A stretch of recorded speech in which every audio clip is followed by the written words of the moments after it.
In 1873, on the flat, wind-scoured plains of the Nebraska Territory, everyone said Jan Kovar was building his house wrong.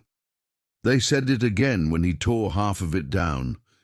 The Yankee settlers, huddled in their own thin-walled cabins, saw him digging in the mud of the creek bed in late autumn and shook their heads.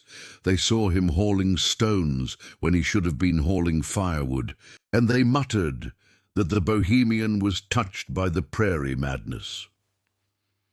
By the time the first snows drove them all indoors, the consensus in the settlement was that Kovar and his young wife, Elena, would not see the spring.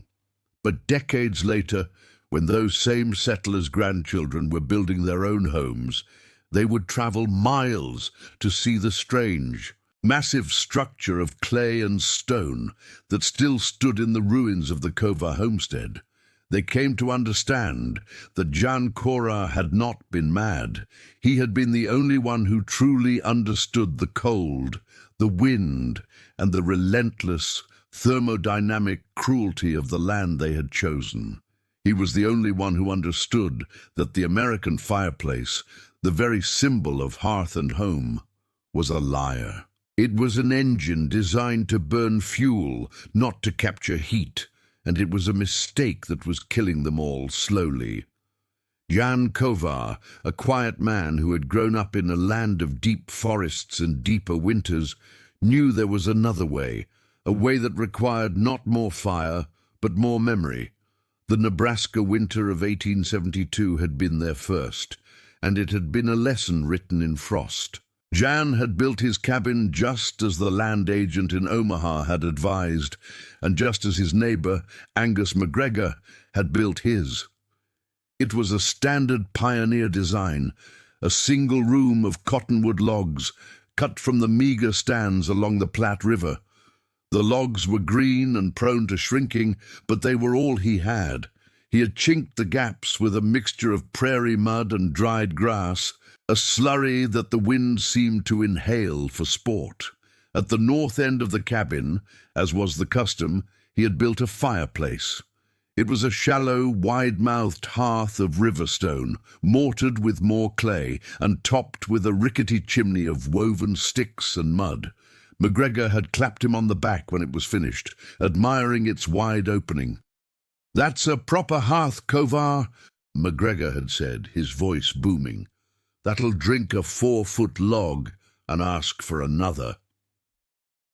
Jan, still new to the language and the customs, had merely nodded, hiding his deep ancestral unease. In his homeland, a fire was never so exposed. A fire was a dangerous, precious thing to be tamed and contained, not celebrated for its gluttony. That winter, the fireplace had been a tyrant. It did, as McGregor promised, drink logs. It drank them whole. It demanded to be fed constantly, roaring with a bright, cheerful, deceptive flame that sent 90% of its warmth straight up the chimney, along with a constant river of the cabin's precious heated air. The physics of it were brutal. The fire's draft was so powerful it created a vacuum, pulling frigid, sub-zero air in through every crack Jan had failed to seal. A permanent, invisible gale blew across the floor, chilling their feet and ankles to the bone. To stand near the hearth was to be scorched on the front and frozen on the back. Elena had a permanent scorch mark on the front of her thickest wool skirt from trying to cook, while the water bucket 6 feet away from the flames remained frozen solid for the entire month of January. They slept buried under every blanket and buffalo robe they owned, their breath pluming in the dark. The cold was not just an inconvenience. It was a physical enemy that had invaded their home, and the fireplace was its open, welcoming door. Jan Kovar, his hands split and bleeding from the axe handle, would sit in the dead of night, feeding the beast, realizing he was not heating his home. He was simply making the wind outside slightly warmer. This was not building. This was sacrifice, and the prairie gods were not satisfied. Jan Clog 252. 14. Kovar had not come to this new world entirely empty-handed. He had brought his tools, his wife, and a stubbornness that his neighbors mistook for simplicity. But his most valuable possession was a memory, sharp and warm, from his childhood in the Shumava mountains of Bohemia. He remembered his babichka's kitchen. He remembered the smell of caraway and drying mushrooms, and he remembered dominating the center of the cottage, the peku. It was not a fireplace. It was a piece of architecture, a massive, monolithic creature of glazed tile and clay, often taking up a quarter of the home's single room. It was white and green and warm to the touch even in the morning. His grandmother would build a single, ferocious fire of dry split beechwood in its deep-throttled firebox, a fire that lasted only 90 minutes. Then she would close the iron door and the chimney damper, sealing the inferno within the stove's belly, and the peck, this great ceramic beast, would sip that heat. It would hold it in its massive, dense core and breathe it out, not as hot air, but as gentle, radiant warmth. It was a warmth you could lean against. It was a warmth that lasted all day, all night, and into the next morning, from a single, efficient firing. The peck was the bake oven, where the dark rye bread was baked with the retained heat. It was the clothes dryer, and its broad, flat top, the zapisi, was the warmest bed in the house, reserved for the children and the elderly. This memory was what haunted Jan Kovar during the long, cold nights of that first Nebraska winter. He looked at his American fireplace, this gaping, inefficient maw, and he felt a deep cultural shame. His neighbors were building like rich men, men with entire forests to burn. They were building for a world of abundance that did not exist on the prairie. The prairie was a place of scarcity. Wood was precious, to be hoarded like gold. And this American fireplace, it wasted everything. It was designed for speed, not for comfort.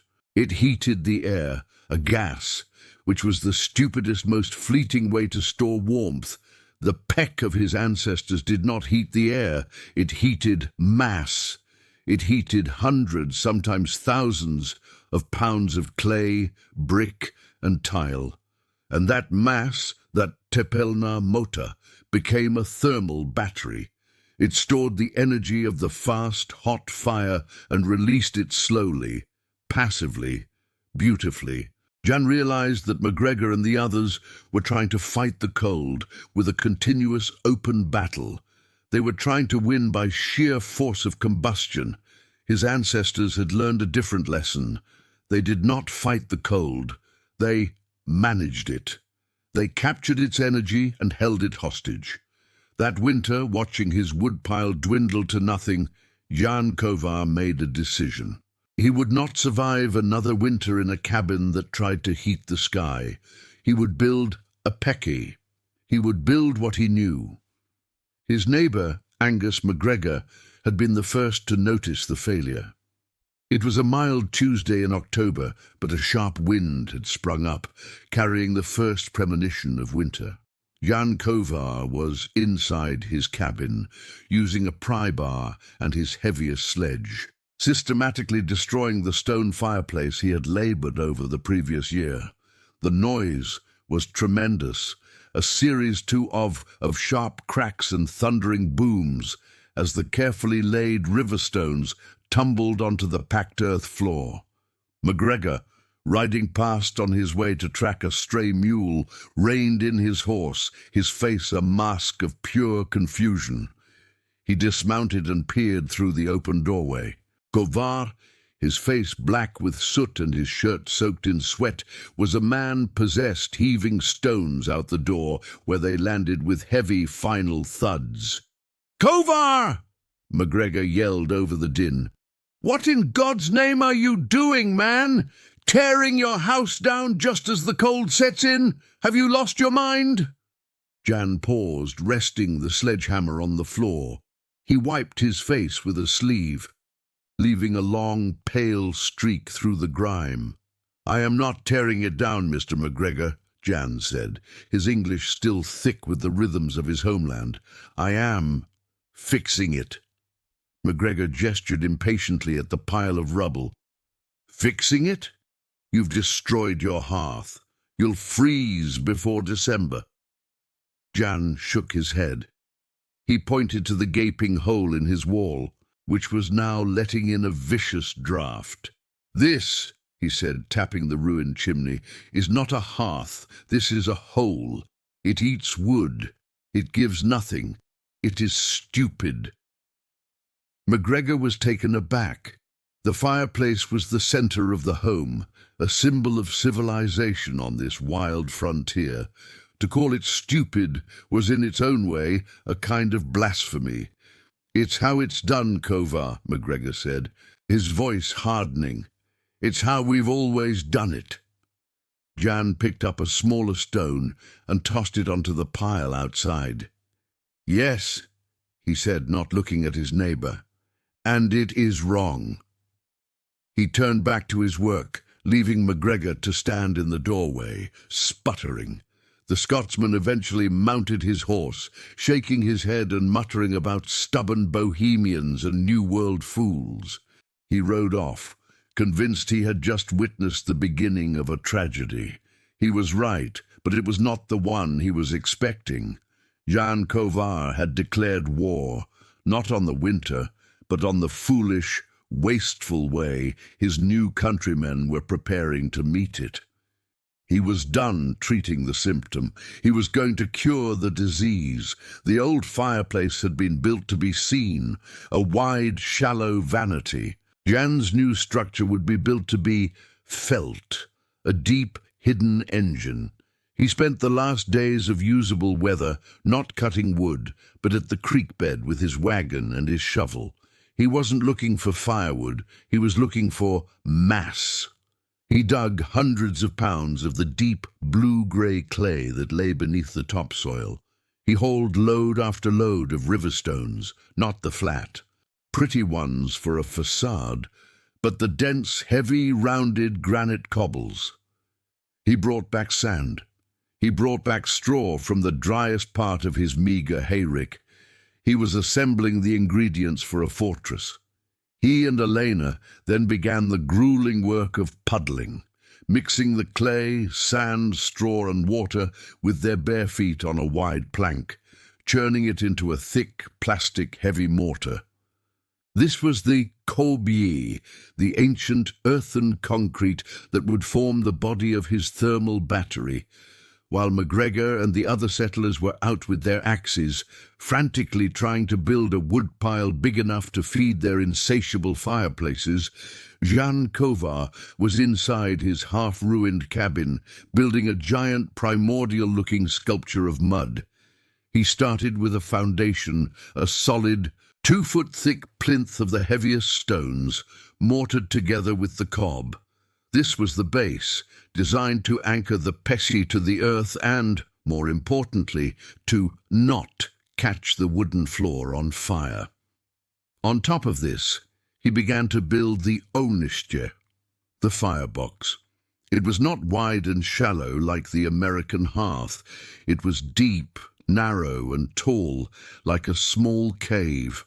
He built it from the few fire bricks he had been able to salvage and trade for, knowing this was where the real inferno would be. This design, he knew, would force the fire to burn hotter and faster, consuming the wood completely and generating far less smoke. But the firebox was only the beginning. The real genius, the secret his grandmother's stove had held, was not in the fire, but in the smoke. He began to build the tahi, the intricate serpentine flue channels that would snake through the oven's massive body. Instead of a straight shot up a chimney, Jan built a winding S-shaped labyrinth for the hot gas and smoke. He used flat stones and more cob to create baffles, forcing the smoke to travel up, then down, then horizontally, then up again, before it was finally allowed to exit through a small, modest stovepipe in the roof. The work was brutal and slow. Each layer of the heavy, wet cob had to be laid and packed by hand, and then given time to dry slightly before the next could be added. The structure grew layer by layer until it was a hulking, monstrous thing in the center of the cabin. It was 6 feet long, 3 feet wide, and stood nearly to Jan's shoulder. It was ugly. It was a dull, uniform brown studded with stones, and it smelled of wet earth and straw. Elena, though she trusted him, looked at it with apprehension. It was so big. It took up a space where their table should have been.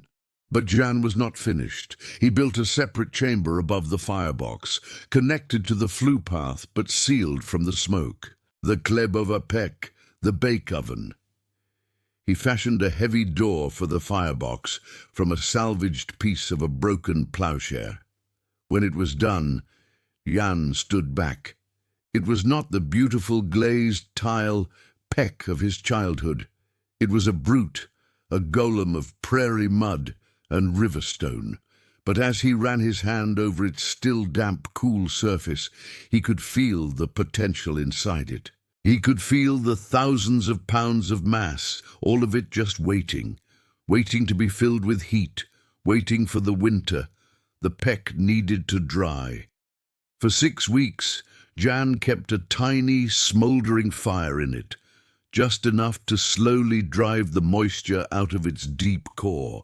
To fire it hot and fast would be to crack it, to turn the trapped water into steam and blow his creation apart. It was a test of patience. The weather turned cold. McGregor, riding past, saw the thin, pathetic wisp of smoke from the new stovepipe and pitied them. The nights grew sharp, and frost coated the inside of the Kovar's windows. Jan and Elena slept in their coats, colder than they had been the year before, all their faith placed in this silent, curing mass of mud. Finally, on a night in late November, the wind shifted. It came screaming down from the north, a solid, unstoppable wall of Arctic air. The temperature plummeted from 30 degrees to 0 in a matter of hours. This was it. The prairie was done warning them. Jan looked at Elena. Her face was pale. He went to his precious, dry woodpile, not the big logs for the old fireplace, but smaller, split lengths of seasoned cottonwood. He opened the small iron door of the Pek and carefully laid a fire, packing the firebox tight. He lit it. The Pek had a deep, throaty draft. The fire didn't just burn, it roared. It was a contained, focused, white-hot inferno. Jan let it burn, feeding it steadily for 2 hours. The little iron door glowed a faint cherry red. The sound was terrifying. A continuous, contained blast furnace. McGregor, seeing the plume of smoke from his own window, assumed Kovar's mud pie had caught fire and was burning the cabin down. He almost went to help, but the wind was too fierce. After 2 hours, the wood was gone. The firebox was full of glowing, white-hot embers. Jan took his long poker, stirred the embers to ensure they were spent, and then he did the 2 most important things. He closed the iron firebox door, sealing it tight, and then he reached up and closed the chimney damper, sealing the tahi, the flue, completely. He had trapped the dragon. The roar stopped. The cabin was suddenly, profoundly silent. The only sound was the shriek of the wind outside. There was no fire, there was no smoke, there was no draught. And at first there was no heat. Elena looked at him, her eyes wide with fear. Had it all been for nothing? Had he just put the fire out? Jan just shook his head and motioned for her to wait. "Wait," he whispered. "It is in there." Jitum. An hour passed. The peck just sat there, a big dumb block of mud. Jan went and placed his hand on the side. It was no longer cold. It was warm. Not hot, not scorching, but a deep, penetrating warmth. Another hour passed. The entire surface of the peck was now radiating heat. It was not the sharp, aggressive heat of the old fireplace. It was a gentle, steady, total warmth. The air in the cabin, which had been still and frigid, began to live. The frost on the windows receded, then melted, then disappeared. By midnight, the storm was raging at a fever pitch, the wind hitting the cabin with the force of a physical blow. Inside, Jan Kova took off his coat. Elena took off her shawl. The temperature had risen to 65 degrees. The peck was a silent, radiating sun. Jan placed his hand on the clay. It was a deep, lovely, steady warmth. He woke up 6 hours later, at dawn. The wind was still howling. The temperature outside was 20 below zero. The cabin was still warm. He touched the peck. It was still warm. Elena, her eyes bright with a relief that was almost holy, went to the Schlebova peck, the bake oven. She opened its little iron door, and a wave of retained heat, pure, clean, smokeless heat, wafted out. She slid in a loaf of bread, made from dough she had set to rise the night before on top of the warm peck. They had survived the night, and they would have fresh bread for breakfast. The blizzard raged for 3 days.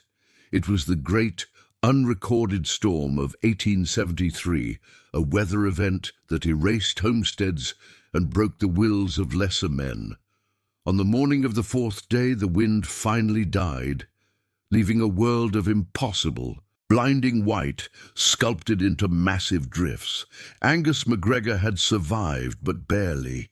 He and his eldest son had spent 72 hours taking turns feeding their fireplace, burning through 1/3 of their entire winter wood supply. They had burned fence posts, a broken chair, and had been eyeing the kitchen table when the wind finally stopped. Their cabin was a mess of soot, smoke, and shivering, exhausted people. MacGregor, his eyes raw and his nerves shot, stumbled out into the snow, checking his livestock. He looked over at the Kovar cabin. There was no smoke from the chimney. There hadn't been, he realized, for 3 days. A cold, different kind of dread filled him. He thought of the quiet bohemian and his young wife, and the mad, suicidal act of tearing down a perfectly good hearth. He had warned Kovar. He had told him he would freeze. He waded through the chest-deep drifts, his heart heavy. It was a terrible thing to find your neighbors frozen to death. He reached the Kovar's door, which was half buried in a drift, and pounded on it. "Kovar!" he shouted. "Jan, are you in there?" He heard a scuffling sound, and the door opened. Jan Kovar stood there, not in his heavy buffalo coat, but in his shirt sleeves. He was holding a cup of coffee. Behind him, MacGregor could see Elena, sitting at a small table, knitting. The air that wafted out of the cabin was not the frigid air of a tomb. It was warm. It was baking warm. It smelled of bread and coffee. MacGregor stared, his mind unable to process the scene. The cabin was brighter, cleaner, and warmer than his own. "God in heaven, Kovar!" MacGregor stammered, stepping inside. How is this possible? Your fire, it's out. I haven't seen smoke." Jan smiled and pointed to the massive brown beast in the center of the room. It was radiating a gentle, enveloping heat. "The fire is done, Mr. McGregor," Jan said. "But the heat.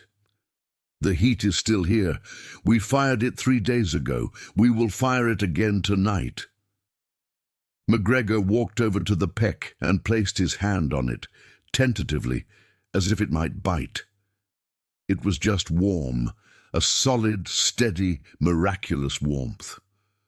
I don't understand," McGregor said, looking from the stove to Jan's face. "Where's the fire?" But Jan Kovar just tapped the solid clay wall of the pecks with his knuckles. "In here," he said. "It is in here. Would you like some bread?" The Kovar peck became a local legend. It was not at first a revolution. McGregor was too proud and too set in his ways to tear down his own hearth and build a mud oven. But other settlers, particularly the new waves of German and Czech immigrants who arrived, saw it and understood. They came to the Kovar cabin not as a curiosity, but as a classroom. Jan would patiently explain the principles, sketching the S-shaped tie in the dirt. He explained that you don't heat the air, you heat the mass. He explained that a fast, hot fire is a clean fire, and a slow, smouldering fire is a wasteful fire. The new Bohemian homesteads that sprang up in the valley were different. They were built with small, efficient European-style stoves, or, for those who had the time and the clay, with massive Kovar-style mass heaters. The difference was stark. The American cabins burned through 4 or 5 cords of wood a winter, their occupants perpetually cold and struggling with respiratory ailments from the smoky, drafty air. The Bohemian cabins used 1 cord of wood, were toasty warm all winter, and their bake ovens produced a steady supply of bread and slow-cooked stews. The innovation spread, not as a single design, but as a set of principles. It became common wisdom among those who knew how to listen. Build tight, build mass, and don't give your heat to the chimney. Decades later, agricultural students from the university would come to study these vernacular heaters, marveling at their efficiency, unaware that they were looking at a direct, unbroken line of knowledge, stretching from the forests of medieval Bohemia to the wind-blasted plains of Nebraska. What Jan Kovar had brought to the prairie was not a new invention, but a desperately needed ancient piece of wisdom. He had intuitively understood the fundamental difference between 2 forms of heat transfer, a concept that modern engineers would call convection versus radiation. The American fireplace was a convective heater. It was designed to heat air, a thin, volatile medium that rises when hot and immediately leaks out of the poorly built structures. To feel its heat, you had to be directly in its line of sight, or huddling over it, getting blasted with air. The peck was a radiant heater. Like the sun, it didn't primarily heat the air, it heated the objects in the room. It emitted long-wave infrared radiation, which was absorbed by the walls, the floor, the furniture, and most importantly, the people. This radiant heat is far more comfortable, more stable, and more efficient. It warms solid bodies first, and those bodies then gently warm the air, creating a stable, draft-free environment. The true genius, however, was in the tai, the serpentine flue. It was a highly efficient heat exchanger. By forcing the hot smoke, which could be over 1,000 degrees Fahrenheit, to travel a long, slow path through the 3,000 pounds of clay and stone, Jan was scrubbing the heat from the exhaust. By the time the smoke finally exited the chimney, it was so cool that you could often hold your hand over the pipe. All that energy, which his neighbors were venting directly into the sky, was being captured and stored in his thermal battery. He had built a system that, from a single 2-hour burn, could store and release heat for the next 24 hours. Jan Kovar and his wife Elena lived in that cabin for 40 more years. They raised 3 children, all of them born in the warm, safe harbor of the house with the mud oven. The Peck became the heart of their home, the literal and figurative center of their lives. It was the clock they lived by, the firing in the evening, the baking in the morning, the constant, steady warmth that meant survival, comfort, and peace. Jan died in 1913, a prosperous farmer, respected by the children of the very men who had once mocked him. The cabin itself was eventually abandoned as his grandchildren built a modern frame house with a newfangled coal furnace, but the Peck remained. It stood there for another 50 years, a solid, indomitable monument of earth, until the farmhouse itself was torn down. The lesson Jan Kovar built into that cabin was not about stoves. It was about thinking. It was a rejection of the frontier idea of more. More wood, bigger fires, more waste. Jan had built a system based on enough wood, captured with perfect efficiency. He understood what the prairie had been trying to teach all of them, that survival is not about the strength you display, but about the energy you conserve. It is not about the grand, wasteful gesture, but the small, intelligent, and patient act. The American fireplace was built to impress. The Peck was built to last. It teaches a quiet philosophical lesson that true resilience is not found in the raging, temporary flame, but in the dense, humble, and patient mass that holds the heat and remembers the fire long after the embers have gone cold.